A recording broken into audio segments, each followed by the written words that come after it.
Bonjour, voici donc la cinquième et dernière partie de la vidéo 5 concernant la famille Mercure, où je vais vous expliquer donc les dernières lames 33 et 34.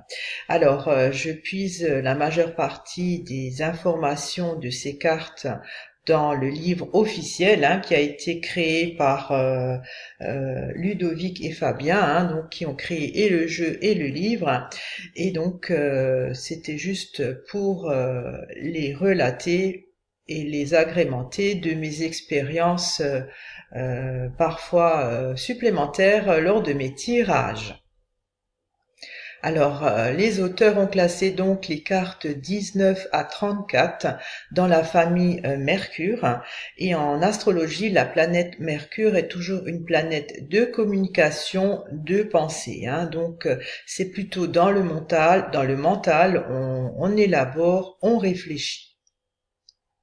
Alors je rappelle que dans la première partie de la vidéo, j'ai donc expliqué les lames 19 à 22, donc la mouette, le torrent, les fourmis et les boules.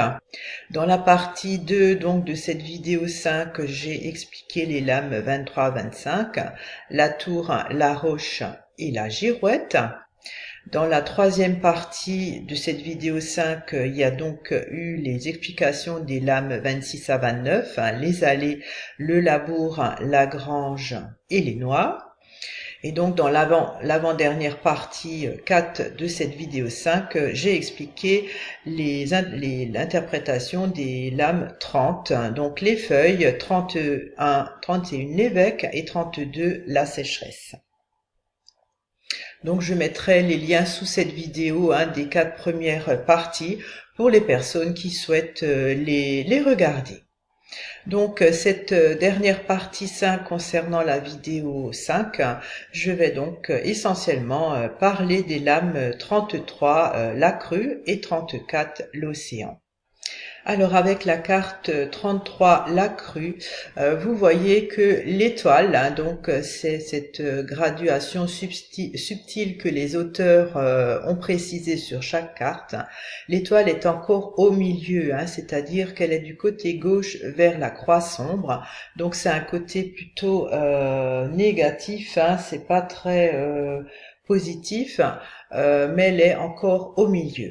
Donc quand cette carte arrive dans un tirage, il y a toujours une notion d'excès, de démesure. Il y a une sorte d'exagération, il y a une disproportion. La crue, voilà, ça déborde, ça atteint les rives, ça recouvre les rives. Donc il y a toujours quelque chose d'excessif et dont il faut recentrer, il faut se recentrer. Donc ça peut être un excès d'activité, c'est un excès de désir, c'est un excès d'activité. Il y a quelque chose de too much dans cette carte qu'il faut donc recentrer. Alors, côté amour ou affectif, il y a bien sûr beaucoup d'intensité dans les émotions et les sentiments. Il y a des comportements qui sont excessifs, donc voilà, où on montre trop son attachement, où il y a des excès de sortie, on fait tout un petit peu trop. Côté matériel et financier, alors il se peut qu'avec cette carte, il y a trop de dépenses, où il y a une dispersion des idées. Il faut vraiment, avec la crue, on est allé au-delà de ce qu'on pouvait, il faut se recentrer. Côté professionnel, il se peut qu'il y ait une trop forte implication dans le travail. Alors ça peut être trop d'heures supplémentaires, on se déplace de trop côté, voilà, pour la profession, il y a beaucoup de charges de travail et donc on passe énormément de temps à travailler. Côté santé bien-être, il se peut que le mode de vie de la personne est nuisible, elle fait quelque chose d'une façon, enfin elle se dépense sans compter et donc elle aurait plutôt besoin de se reposer et de trouver à se modérer aussi. Là il y a de l'excès, vraiment c'est too much. Il se peut aussi que cette carte indique un risque d'hypertension et de surmenage. mariage. Donc les mots-clés à retenir pour cette carte, la crue 33, c'est toujours excès, démesure, une sorte d'abus, c'est de l'intensité, de l'exagération, il y a quelque chose qui est fait à outrance et c'est disproportionné. Alors ensuite vient donc la dernière carte de cette famille Mercure, la carte 34, l'océan. Alors vous voyez que l'étoile, donc la graduation, et cette fois-ci, c'est la seule carte en fait de cette famille où l'étoile est tout à gauche, tout près de la croix sombre.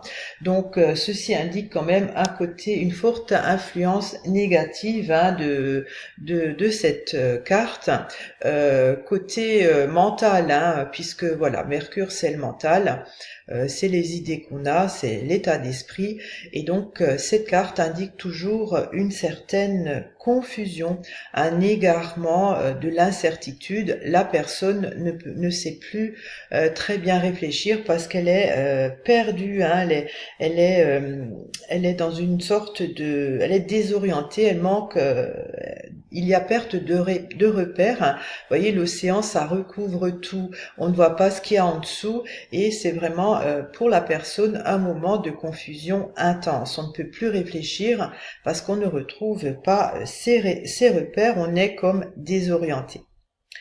Alors, côté affectif, il se peut donc que cette carte augure une période de doutes sentimentaux. Il y a des pertes de repères de ce côté-là pour le consultant.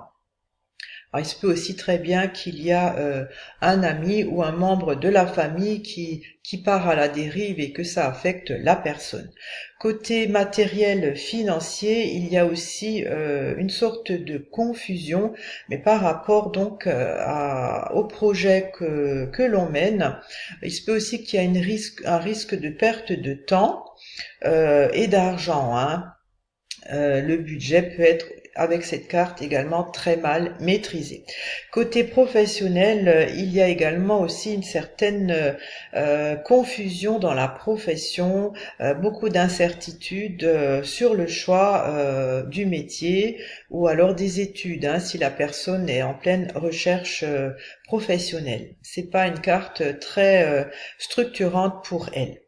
Côté santé, bien-être, il y a un manque de but et de repères. Il faut que la personne consulte pour qu'on lui enlève tous les doutes qu'elle pourrait avoir concernant un souci de santé.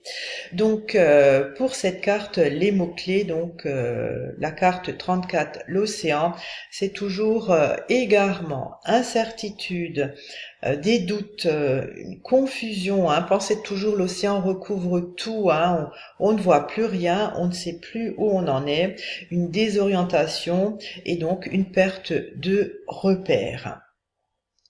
Donc voilà, j'ai terminé cette vidéo 5 concernant la famille des Mercure, donc concernant la lame 33 et 34. J'espère que vous avez pu comprendre 5 sur 5, je ne peux me permettre de dire cette petite remarque, et donc vous dis à très bientôt pour la prochaine vidéo concernant la famille Vénus. Au revoir, à bientôt.